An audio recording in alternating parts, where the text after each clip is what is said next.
Now I want to share our research in investment on Hajj finance management in Indonesia. Let me introduce first. This is the background of the research. As we know that Indonesia is the world largest Muslim.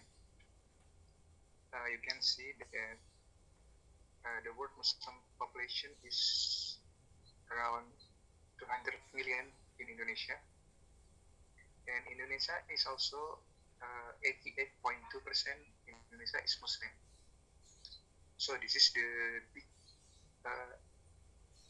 consumer of the Hajj, you can say that, and 12.9% world Muslim is also in Indonesia. So this is we are positioning in good as the number one as the Muslim consumer in the world. Okay, next, as we see about the religiosity of the Muslim Indonesia is, according to research from Al-Farah, 80.2%, they are religious. So this is why we see that the Hajj register is also increasing every year. Even last year, in the middle of the pandemic, the people who want to performing the Hajj stay increasing. We can see that the Hajj quota a year is around 230,000 people, but the waiting list now exceeding 4.5 million. So they have to wait time until 20 to 21 years. And we can see also, we also can see that the Hajj finance or the Hajj fund always increasing from 68.5 trillion rupiah now has doubled about 143.1 trillion rupiah. So this is the idol, the Hajj finance that need to be utilized in case for the benefit of the waiting list of the Hajj registrant for Indonesia. Now we enter to problem of the research. First, I want to highlight the Hajj cost. If we look at the Hajj cost, that in the real term, Hajj cost is always increasing every year. For the last 20 years, at least it increased 12.15% per year. So this is big number for the increasing rate of the Hajj cost. The second I want to highlight is the real cost of the Hajj cost is about 70 million rupiah. It's governed by the government of Indonesia, but the down payment, the pay that people who want to perform the Hajj just pay 35 million rupiah. So the subsidy is around 50%. So this is the subsidy is so big that the Hajj fund management agency need to be utilize the fund almost 100% to fulfill the 70 million rupiah. And the last highlight is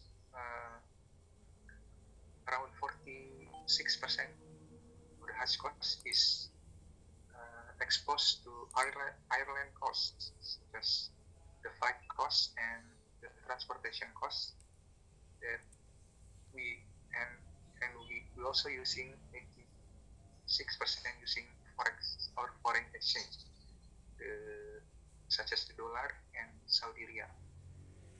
And it also has, so the risk attribute to this hedge cost is the fuel or energy and forex risk. If the rupiah too volatile, we can see that the hedge cost will increase, and also the energy price will increase, such as the oil price, such as this day, it will cost more to the hedge. The second thing I want to highlight is about investment. So before BPKH is Badan Pengelola Keuangan Haji that manage the hedge finance in Indonesia. Before BPKH, the hedge finance is managed by Ministry of Religious. Before that, hedge fund was pledged in banking deposit and time deposit. So the return of the investment is relatively low, as well as the risk of the investment. The hedge finance is also invest in hedge fund Sukuk or STI, Sukuk Dana Haji Indonesia. They have low return, but it has no risk such as price risk or default risk.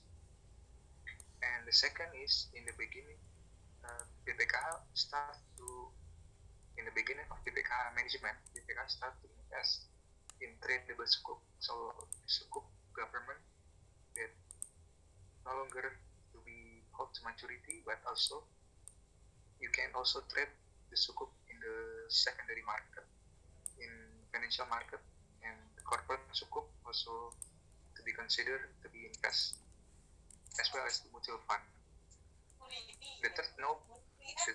The last, BPKH start to open investing in light risky asset, such as equity participation, direct investment, and real sector. Nah, equity participation is such as the bank equity participation in, for example, in Bank Muamalat. They have BPKH has also invest in there, and also direct investment and real sector. Okay, I want to going to research method.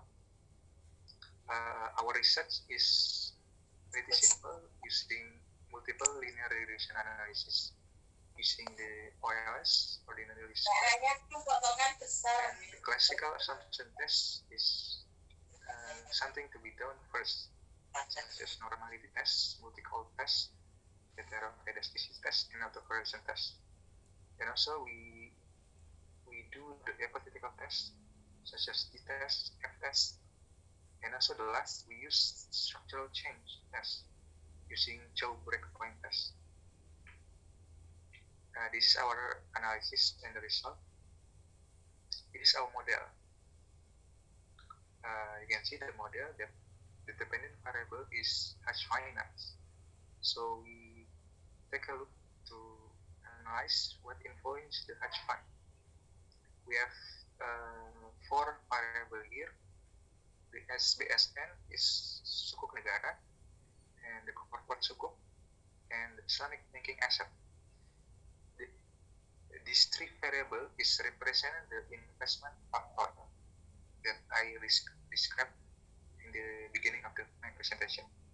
And the last oil price is representative of the hedge cost. Now you can see that the SBSN or government Sukuk has largest influence on the hedge finance, because the hedge finance invests a lot of hedge fund in there, and the corporate Sukuk is not quite big, but it has a positive influence on hedge finance. The last is Islamic banking asset. It has influence greater than corporate Sukuk, because BPKH now investing in Islamic banking equity participation, as well as they invest in Islamic banking deposit. You can see the oil price has minimum influence on the hedge with negative sign because we analyzed that the oil price in recent days, in recent years, not too high. So the minimum, the effect can be minimized. Actually, there are one variable, dollar exchange rate, but excluded because has no influence on hedge finance. So we not include the dollar exchange rate to the model because in BPKH there are a policy to hedge the dollar against the movement of the dollar exchange rate. This is the structural change analysis. You can see the Chow breakpoint test. You can see in January 2018 where the hedge finance management switching to BPKH from Ministry of Religious. You can see that no break at specific breakpoint. So we can assume that there are structural change of hedge finance management from Ministry of Religious to BPKH. So this is we can conclude that the better management in BPKH. This is the closing. So the implication is supported research by Budiman and Kusuma. They say influence on dollar exchange rate and oil price as cost. Then Abidin, and then Fitriani, and then Pramesti. And I want to advise for the next research for 3 variables, such as young hedge pilgrims, because there are movement of Ayu Haji Muda from BPKH that has record on the Hajj revision for the last 3 years. And also the tax is important because in 2020 BPKH got tax excluding investment. So this is a good news for investment in BPKH because if BPKH got tax excluding, will increase the benefit value or return on investment even greater in the future. So this is the interesting variable in the next research. And the last is hedge fund or finance hedging.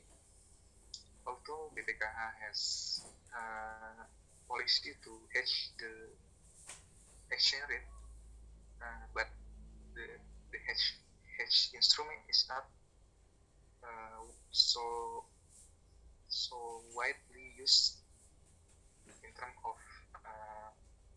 many ways, because we see that in recent years global financial economic turmoil occur almost every year, and it will impact the volatility of exchange rate. I think that all my presentation. I will back to the moderator, Mr.